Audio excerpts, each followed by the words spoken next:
What's up, guys? I'm the Lego Guy 6100, and today I has a bag.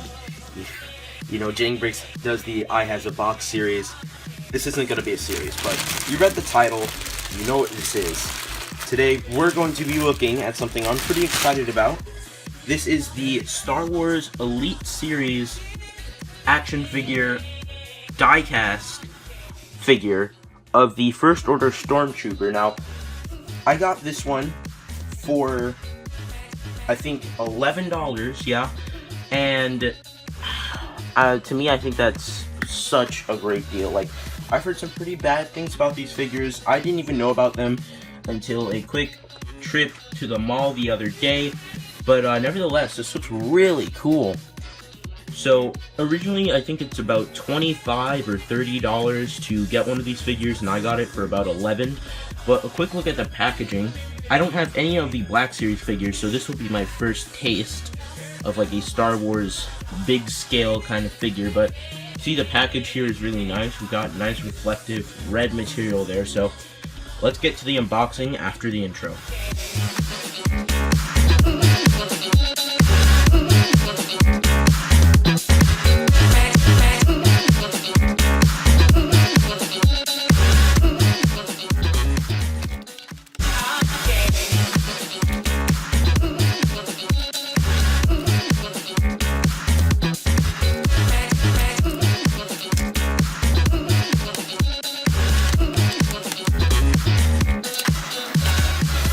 And so, here is the figure as a whole, and I gotta say, this thing looks super cool with the pose you can get him in.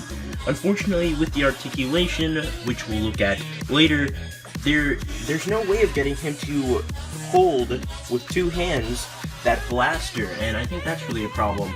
Another problem I see is the fact that, you know, the figure is die-cast, so sorry about that, guys. More storage problems. Anyway, what I was saying was, the problem is that you have such a heavy figure being made of metal, and you just get one little plastic peg to put him on, and that really raises a problem because the feet are plastic. And also, I knew this was coming because I saw other reviews of it, but these screw holes are hideous.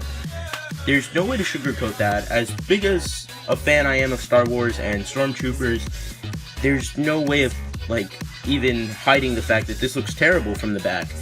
But I think they could have easily put in, you know, some kind of cap where, you know, white little caps all over in these screws. This is the only little dot I should be able to see on the back because that's supposed to be there.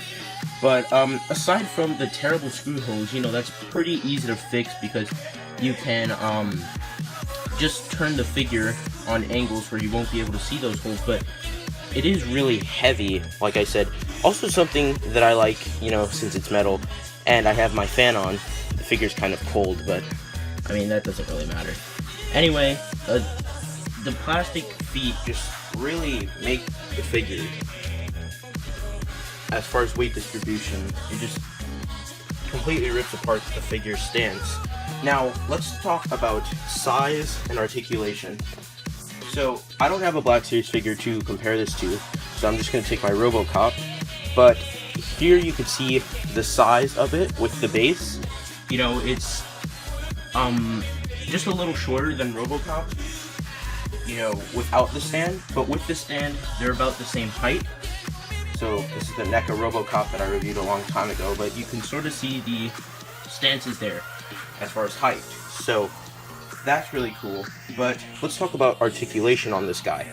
So, right here, you get head articulations. It's on a ball joint. You can move it up and down, side to side, since it's on a ball joint, like I just said. We've got arm articulation, forward and backwards, a little bit to the side, but that's as far as you're going to be able to go on this arm as well as this one. We've got a crunch at the elbow, which is a really, really tight joint. I almost don't want to try and even move it. Yeah, I'm not even going to attempt. Leg articulation, we can move all the way out like that, but it's not quite a full split. We've got a really tight joint at the knees, which is sort of cool. We're right above the knees, at the thighs.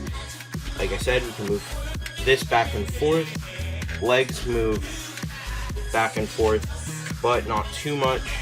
So it's not all the way back or all the way forward, unfortunately.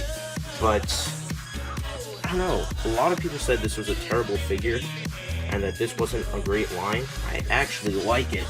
You know, aside from the screw holes, I think the detail on it's really nice. Since it's a Disney Store exclusive, I'm sure like paint application is not something that they really care about. So be on the lookout if you're hunting for this for some really gloppy paint around the belt area and some gloppy paint on the torso armor. I think this looks really cool, and I love the poses that you can get with him.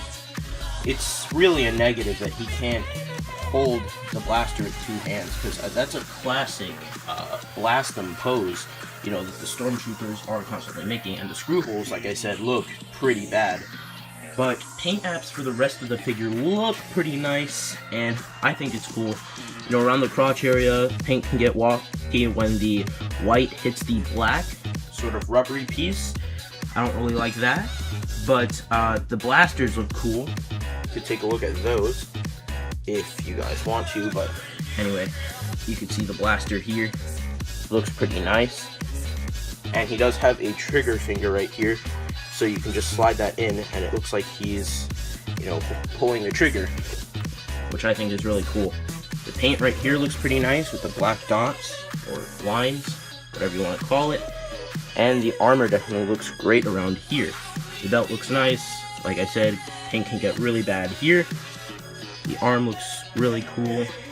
Ah, yeah. See, that's exactly what I'm talking about with the weight distribution.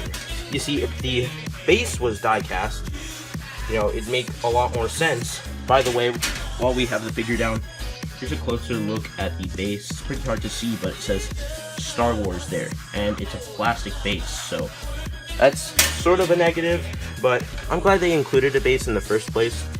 And, you know, you can slip on the figure to the peg, which actually looks nice. It's always going to be rocking back and forth because it is solid metal. Almost the entire figure, 80% of it, is in this die-cast metal. Now, right here, it's not actually rubber, it's die-cast. I like the texture here because it looks like the rubber sort of sleeves that they have, and I think it looks really cool. The helmet looks really cool. I especially like the helmet. The black line looks really clean and nice. The black paint on the helmet looks really clean and nice. Be on the lookout for some wonky paint around the eye area. But aside from that, I think this is a really cool figure.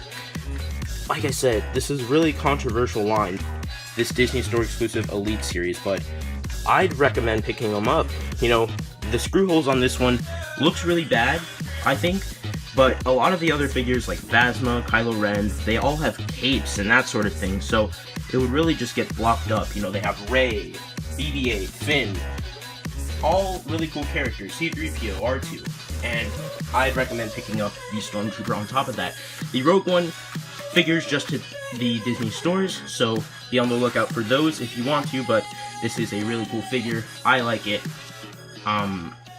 Bye guys, thanks for watching.